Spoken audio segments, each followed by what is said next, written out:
आता अधिक मासामध्ये एक पद्मिनी एकादशी जी आहे, पद्मिनी एकादशीची कथा पाहूया. कारण पद्मिनी एकादशी अधिक मासाच्या महिन्यामध्ये येणार आहे आणि अधिक मास जो आहे खूपच फलदायी आणि खूपच लाभकारी आहे. चला आपण अधिक मासाची जी पद्मिनी एकादशी आहे त्या एकादशीच्या कथेची सुरुवात करूया. तर सर्वात अगोदर ओम नमो भगवते वासुदेवाय. जर तुम्हाला पॉझिटिव्ह थिंकिंग या चॅनलवर तुम्ही नवीन असाल तर चॅनलला सबस्क्राईब करायला विसरू नका. कारण अशाच नवनवीन माहिती मी तुमच्यासाठी घेऊन येत राहणार आहे. आणि या अधिक मासामध्ये काय काय करायचं काय नाही करायचं हे सुद्धा या माध्यमातून तुम्हाला सांगणार आहे. चला सुरुवात करूया. ऐका हो श्रोतेजन. त्रेतायुगात कृतवीर्य नावाचा एक राजा होता, ज्याला अनेक राण्या होत्या. तरीही अनेक वर्ष लोटूनही त्यांना पुत्रप्राप्ती झाली नाही. या परिणामी राजा अत्यंत व्यथित म्हणजे अत्यंत काळजीत आणि अत्यंत निराश राहू लागला.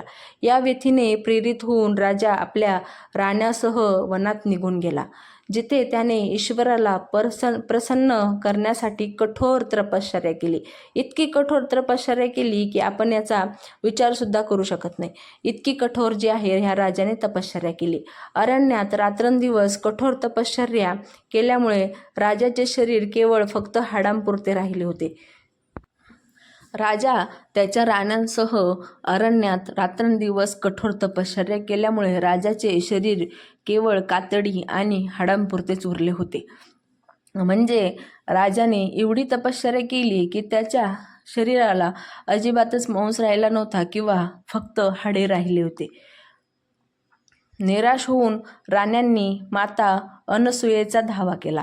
म्हणजे राजाला असे पाहून राण्या जे आहेत निराश झाल्या आणि त्यांनी अनसूयेचा धावा केला. तिच्या सल्ल्यानुसार त्यांनी अधिकम महिन्यातील शुक्ल पक्षाच्या एकादशीला उपवास करण्याचा निश्चय केला. म्हणजे जी अधिक महिन्यातली शुक्ल पक्षाची एकादशी असते, म्हणजे जी आता अधिक महिन्यामध्ये येणार आहे. आता सध्याचा अधिक महिना सुरू आहे, त्यामुळे या अधिक महिन्यामध्ये एक पद्मिनी एकादशी आणि एक कामदा एकादशी जे आहेत दोन येणार आहेत. त्याचे सुद्धा मी माहिती चॅनलवर टाकलेली आहे, तुम्ही चॅनलला सबस्क्राईब करून पाहू शकता. निश्चय केला. असे म्हटले जाते की राणीने अत्यंत भक्तिभावाने आणि सर्व विहित विधीचे काटेकोरपणाने पालन करून पद्मिनी एकादशीचे व्रत पाळले. म्हणजे इतके काटेकोरपणे व्रत केले की त्यामध्ये इतकुशी सुद्धा चूक जी आहे अजिबात राणीने केली नव्हती. व्रत पाळले. व्रत संपल्यावर भगवान विष्णू त्यांच्यासमोर प्रकट झाले. म्हणजे अगदी भगवान विष्णू प्रकट झाले म्हणजे त्यांनी ह्या व्रताचं किती काटेकोरपणे किती मनोभावे पालन केलं असेल याचा आपण विचारसुद्धा करू शकत नाही. आणि त्यांनी त्यांना एकच वर मागण्यास सांगितले. म्हणजे तुम्ही कुठलाही एकच वरदान जो आहे मला मागू शकता असे भगवान विष्णू जे आहे राण्यांना म्हटले. आनंदित होऊन राणीने नम्रपणे म्हटले. म्हणजे असं भगवान विष्णू असं बोलल्यानंतर राण्या जे आहेत आनंदित झाल्या आणि आनंदित होऊन राणीने नम्रपणे म्हटले, हे प्रभू, जर तुम्ही माझ्या भक्तीवर खरोखर प्रसन्न असाल तर माझ्या पतीला या तपश्चर्येचे फळ द्या. म्हणजे तिने स्वतःसाठी काही न मागता माझ्या पतीला या तपश्चर्येचे फळ द्या असे सांगितले.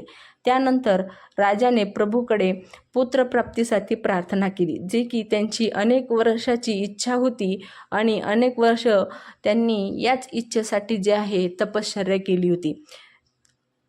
त्याने प्रार्थना केली, मला असा पुत्र द्या जो सर्व सद्गुणांनी युक्त असेल आणि ज्याची कीर्ती तिन्ही लोकांमध्ये पसरेल. म्हणजे असं काही कीर्तिवान महान जे आहे पुत्राचं राजाने मागणं केलं.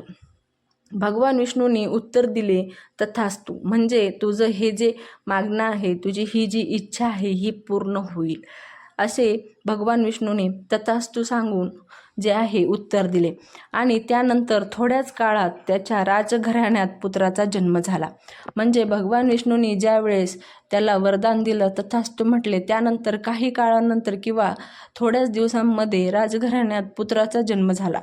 काही काळानंतर राणीने एका पुत्राला जन्म दिला, जो पुढे कार्तवीर्य अर्जुन म्हणून ओळखला.